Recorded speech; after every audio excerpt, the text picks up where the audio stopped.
Hey, it's Tucker Carlson. This morning it looks like somebody blew up the Kakhovka Dam in southern Ukraine. The rushing wall of water wiped out entire villages, destroyed a critical hydropower plant, and as of tonight puts the largest nuclear reactor in Europe in danger of melting down. So if this was intentional, it was not a military tactic, it was an act of terrorism. The question is, who did it? Well, let's see. The Kakhovka Dam was effectively Russian. It was built by the Russian government. It currently sits in Russian-controlled territory. The dam's reservoir supplies water to Crimea, which has been, for the last 240 years, home of the Russian Black Sea Fleet. Blowing up the dam may be bad for Ukraine, but it hurts Russia more. And for precisely that reason, the Ukrainian government has considered destroying it.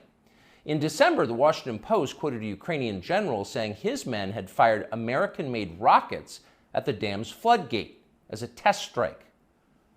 So really, once the facts start coming in, it becomes much less of a mystery what might have happened to the dam.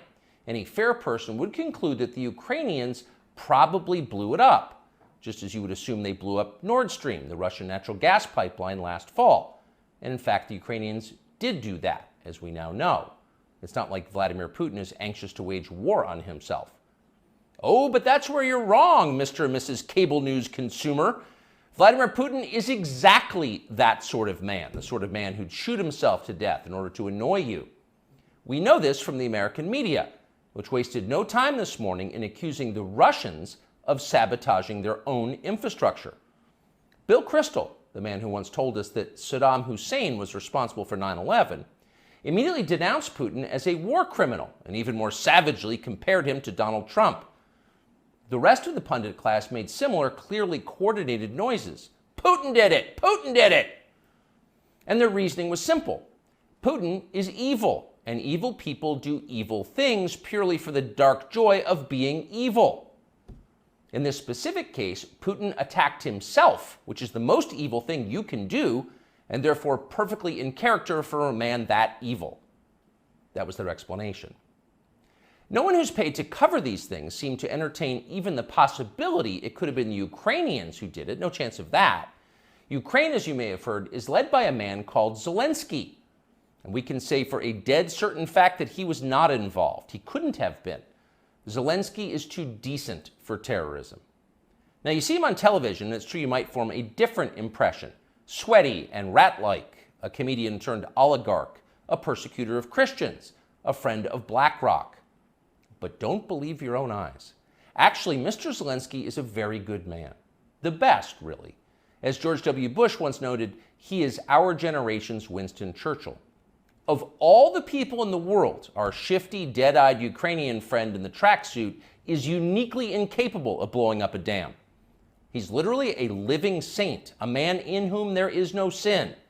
That's why Lindsey Graham is so attracted to him. They're just two good people, hanging out together and being good. And like all good people, when they meet in person, they spend a lot of time talking about killing people and laughing like friends do. Here's the pair last week. Free or die. Free or die. Now you are free. Yes. And we will be. And the Russians are dying. It's the best money we've ever spent. Thank you so much. No, it's... The Russians are dying. It's the best money we've ever spent, Graham says. A smile spreads across his thin, quivering lips as he forms the words. He looks like a starving man contemplating a breakfast buffet. The aroma of death has aroused Lindsey Graham. Thanks so much, replies Zelensky. He feels the same way. See, there's nothing dark here. Just two middle-aged guys celebrating the killing of a population.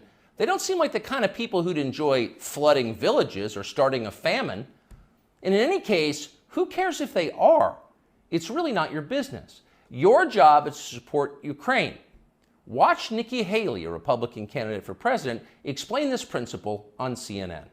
A win for Ukraine is a win for all of us. And for them to sit there and say that this is a territorial dispute, that's just not the case. To say that we should stay neutral, it is in the best interest of America. It's in the best interest of our national security for Ukraine to win. We have to see this through. We have to finish it. See? It's very easy to understand. It is vitally important for you to support Ukraine because it's necessary for Ukraine to be supported by you. Your support is mandatory until it's finished, whatever it is, and whatever that means. So shut up and support Ukraine, or else you're in trouble. Back when they still taught logic, statements like this were known as tautologies. Something is true because it is. The more you repeat it, the truer it becomes. It's a self-reinforcing reality. There was a time when tautologies were considered illegitimate arguments, not to mention hilariously stupid. Only dumb people talk like that. Now everybody in power talks like that. Diversity is our strength. Trans women are women. Zelensky is Churchill.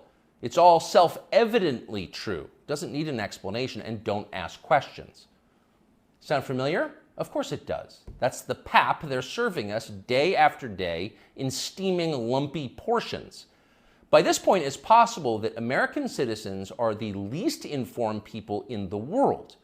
Your average yak herder in Tajikistan knows who blew up the Nord Stream pipeline. It's obvious. Does he think some skinny dude in a dress is actually a girl? Come on. That idea would never occur to him. You've got to be lied to at full volume over a period of years in order to reach conclusions like that. And of course, we have been. The media lie. They do. But mostly they just ignore the stories that matter. What's happened to the hundreds of billions of US dollars we've sent to Ukraine? No clue. Who organized those BLM riots 3 years ago? No one's gotten to the bottom of that. What exactly happened on 9/11? Well, it's still classified. How did Jeffrey Epstein make all that money? How did he die? How about JFK? And so endlessly on. Not only are the media not interested in any of this, they are actively hostile to anybody who is. In journalism, curiosity is the gravest crime. Yesterday, for example, a former Air Force officer who worked for years in military intelligence came forward as a whistleblower to reveal that the U.S. government has physical evidence of crashed non-human-made aircraft, as well as the bodies of the pilots who flew those aircraft. The Pentagon has spent decades studying these otherworldly remains in order to build more technologically advanced weapons systems. Okay, that's what the former intel officer revealed, and it was clear he was telling the truth. In other words, UFOs are actually real, and apparently so is extraterrestrial life. Now we know. In a normal country, this news would qualify as a bombshell, the story of the millennium. But in our country, it doesn't. The whistleblower's account ran on a technology website called The Debrief, which you've probably never heard of. The Washington Post had that story, but decided not to run it. The New York Times, meanwhile, just pretended it never happened. On the front page of the New York Times website this morning, there were 5 stories about Ukraine, as well as 4 stories apiece about Donald Trump, trans people, and climate change, the usual lineup. There was nothing at all about how an alien species is flying hypersonic aircraft over our cities. Not one word. So if you're wondering why our country seems so dysfunctional, this is a big part of the reason. Nobody knows what's happening.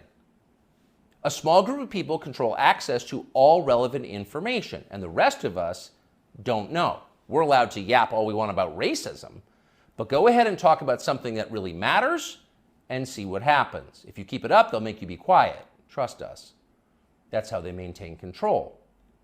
When Western tourists first started traveling in large numbers to the Soviet Union in the early 1970s, they found that many Russians had a completely warped understanding of the United States. They thought that Americans lived in grinding poverty, in a state of perpetual race war, and were desperate to flee to the freedom and prosperity of the Eastern Bloc. They thought this because that's what they had been told. They had no way to know otherwise. The few Russians who understood what was really going on in the rest of the world had learned about it from listening to shortwave radio broadcasts, sometimes under the covers so the neighbors wouldn't hear. 50 years later, it is bewildering to consider the ironies here. We're the ones who live in ignorance now. The US government has managed to classify more than 1 billion so-called public documents. So at this point, we can't possibly know what our leaders are doing. We're not allowed to know. By definition, that is not a democracy. Yet it's fine with the media. Secrecy is a powerful tool of control. Stop asking how we got so rich. Here's another story about racism. Go eat each other. That's the program. That's how most of us now live here in the United States. Manipulated by lies, silenced by taboos. It is unhealthy and it's dehumanizing, and we're tired of it. As of today, we've come to Twitter, which we hope will be the shortwave radio under the blankets. We're told there are no gatekeepers here. If that turns out to be false, we'll leave. But in the meantime, we are grateful to be here. We'll be back with much more very soon. You'll hear people say the news is full of lies.